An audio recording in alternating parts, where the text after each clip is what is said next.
Hey everybody, as promised, I'm here to do, I guess we could call it like what, part two of the update.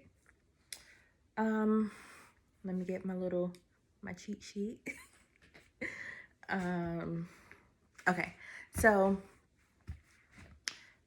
the last video we talked about basically, I didn't give an official apology. So I apologize from the bottom of my heart for going MIA on you guys and not even just saying, hey, I need to take a breather.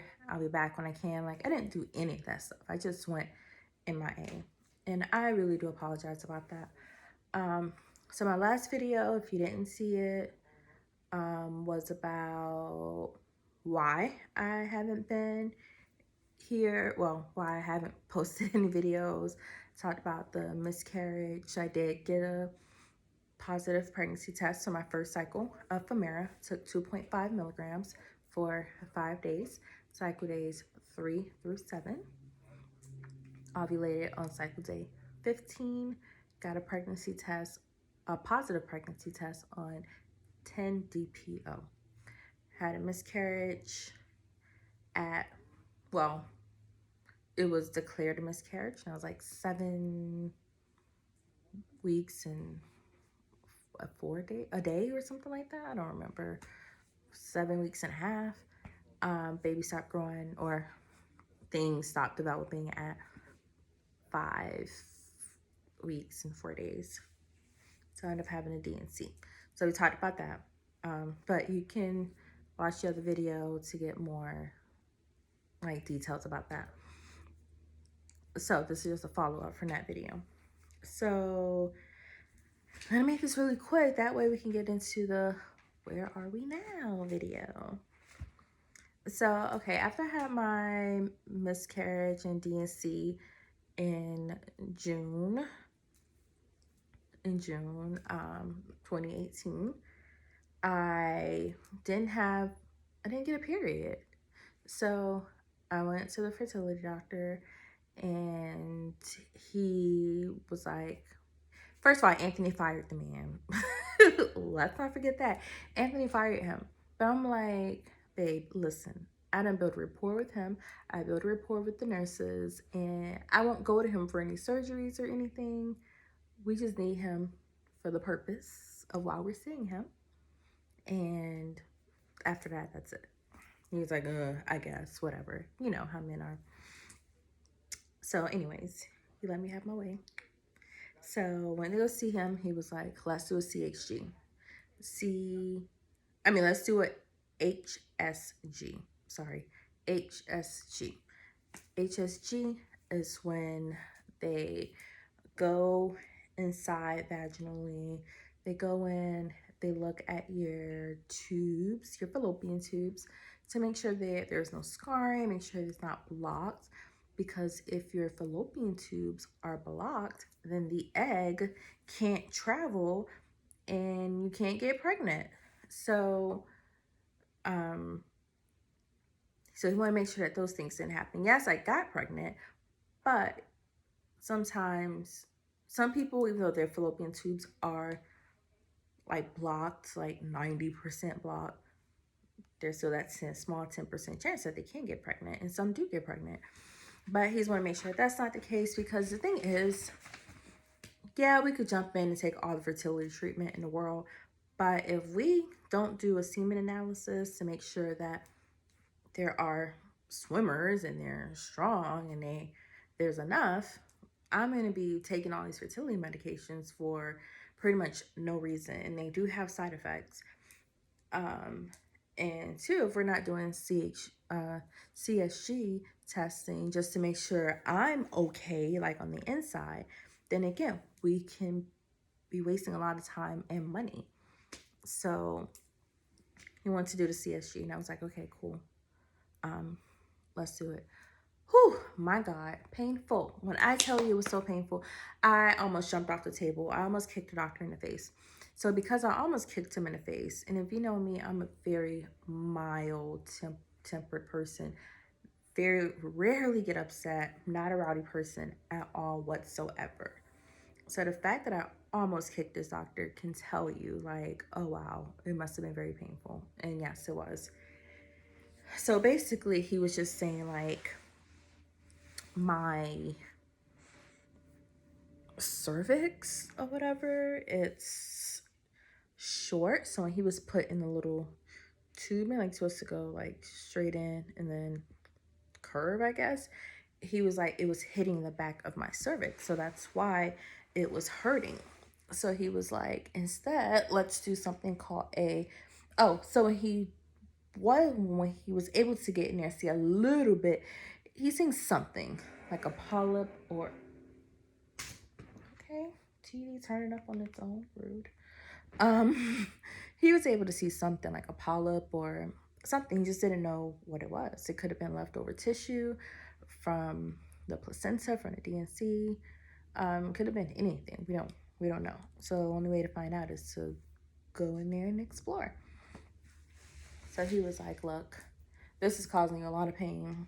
Let's put you under, and then go from there." So had to make an appointment and had to revisit the same surgical center. So y'all already know Anthony was not happy about that at all whatsoever. He was like, let this doctor try anything, let him pull anything. He's like, we're leaving, we're done. You're never going back to him. So I'm like, Lord, let my blood pressure cooperate. Lord, please. So it got there, blood pressure was good, did the procedure, it was fine. He cut out whatever he seen and took that off for testing, and it wasn't really all that painful. I woke up with some cramping. I was like, oh my god, it hurt. They gave me a shot in the IV of like some, I don't know what it was, morphine or something, I don't know, but the pain went away pretty instantly, so that was good. um didn't have any pain after that at all anymore. Bled for like a week. And then after that, my period was consistent for this happened in December of 2018. And my periods were consistent until May of 2019. So, okay, so I had that procedure done. So, a week later, he called me. He was like, oh, pathology report came back. It was just a little fibroid. He was like, it looked like a muscle, so I didn't think it was anything like cancerous. It didn't look like a tumor or anything. He was like, but yeah, you just had a little fibroid. And I'm like, interesting. Like my first time ever hearing that I had a fibroid, and it didn't really give me any issues. But fibroids can affect fertility. So again, it's important to have these tests done because you just don't know what's going on in the inside, and you don't want to waste your time and your money and just putting your body through all of these things where when you have other things that you need to address and fix first.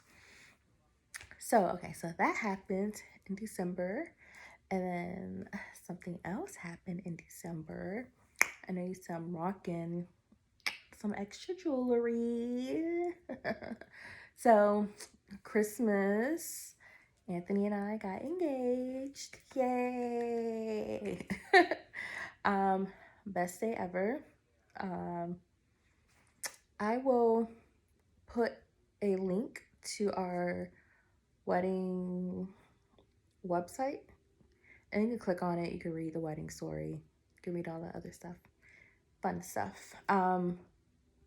Wedding already took place July 1919. Best day ever of my life. So yeah, that took place. But back to the story. So, you know, we did take a break from trying to conceive. We took a long break. That happened in December of last year that I had the hysteroscopy, and that was it. I didn't go back to the fertility doctor. So January of 2019, Anthony mom, she she had been battling cancer, breast cancer, for a very long time, like close to 20 years. But it had started to spread, and she wasn't able to work anymore. So she came to live with us. And with her living with us, I mean, I feel like everything happens at the right time, in God's timing, because she moved with us in January, and my due date was in January.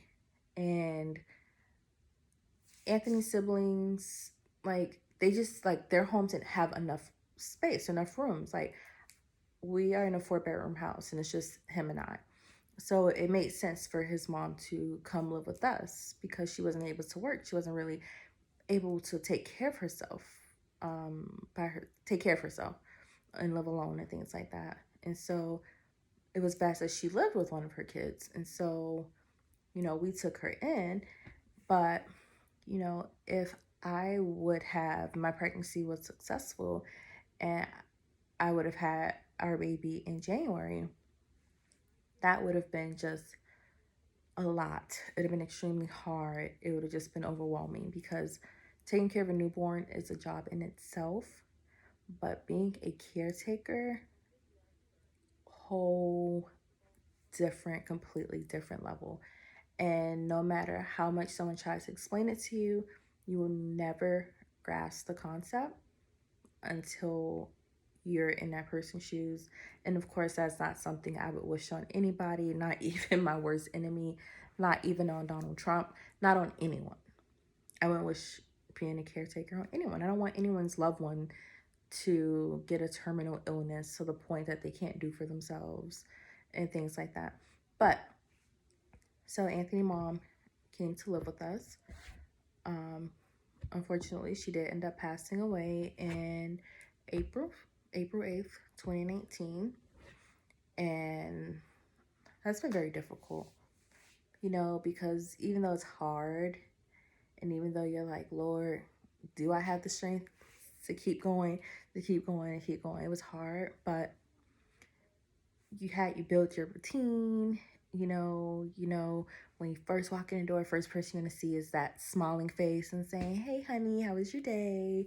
Or before you leave, she's like, "Hey, honey, come here, come spray this perfume," or whatever. We just had our little thing, and so I miss that. I miss her. You know, um, so that's been really tough. And then her passing away was April, May, June, July, like 3 months before the wedding. Like, that was really hard. That was hard. Like, on my wedding day, I don't think Anthony really cried, but I cried a lot. Like, I cried so much on my wedding day. Like, that morning, I spent the morning time alone, really. So I missed her. Like, I wanted her to be there. Like, of course, my mom, my family, Anthony's family, but his mom, like, when I tell you that's my homegirl, that is my homegirl.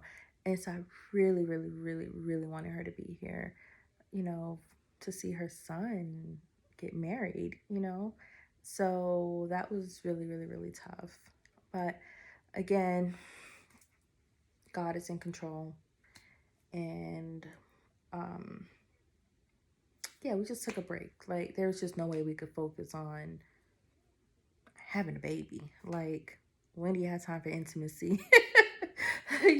Things like that. And plus, it was just our heads were in a different place. It was focused on just making sure that his mom was comfortable, had the best care possible, and that pretty much was that. So, but I did notice. So, my notes say that I didn't have a period until, no, it says my period was regular until May of 2019. Yes, so that is accurate. So after that procedure, my periods were like clockwork, and I was like, yes, so maybe I am ovulating. But I wasn't tracking. Again, like I said, we were taking care of his mom, so I wasn't. Of course, definitely was not taking any fertility medication, even though I had them. I have the pills here. And I definitely wasn't tracking anything. Definitely wasn't doing timed intercourse. So, don't know if I was ovulating, but I do know I was getting my periods regularly. Um, up until May. And so, um, basically, we're caught up with, you know, where I've been, what's been going on. You know, like I said, it's just been tough. So hopefully you guys understand, you know, why I had to take a break. You know, between the miscarriage, between having to be my mother-in-law's caretaker, and just having her leave us right before the wedding, like, and then just dealing with a lot of other personal things that has nothing to do with anything. Just a lot of personal stuff. You know, it was just really hard to even focus on getting pregnant. It was not the best time in our lives. Like, yeah, getting engaged and getting married, those 2 days, you know, I think about them often because getting engaged was a great day, but my wedding day, like just the emotions I felt, you know, I don't care what other people think about my wedding, but how I felt, like I felt amazing. It was like the best day of my life. My bridal party, they were great. His groomsmen, they were great. Um, it was just, it was great. And like I had friends travel from out of town. My friend Derek came from Texas. My old roommate Darnell, she came from Miami. Anthony had cousins come from New York. Anthony's good friend came from Atlanta. Um, I have a friend, Ben, he came from Gainesville, you know, and a lot of my family came from Miami, of course. So we had a lot of people travel. Oh, Anthony's her uncle's wife came from Jacksonville. So I just can't remember everything on top of my head.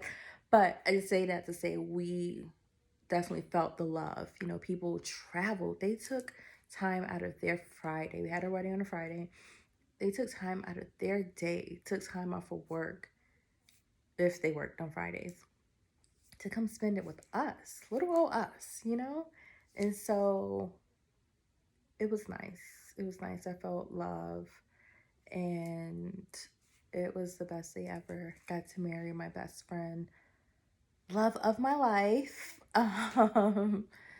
Sorry, just had to have a little mushy moment there. You know, when you think about your wedding day, like you just, all those feelings come back all over again, you know, and you just think about the vow that you made in front of all your friends and family and the pastor, you know, to honor each other, to love each other through everything, through the good, through the bad, through the rich, through the poor times, sickness and in health, and everything. And I just like Anthony and I, we've been through so much together just prior to getting married, you know, and so I just pray that one day I would be able to bless him with a son or a daughter.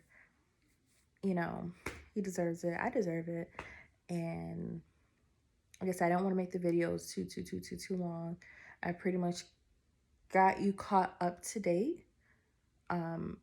My next video is just going to be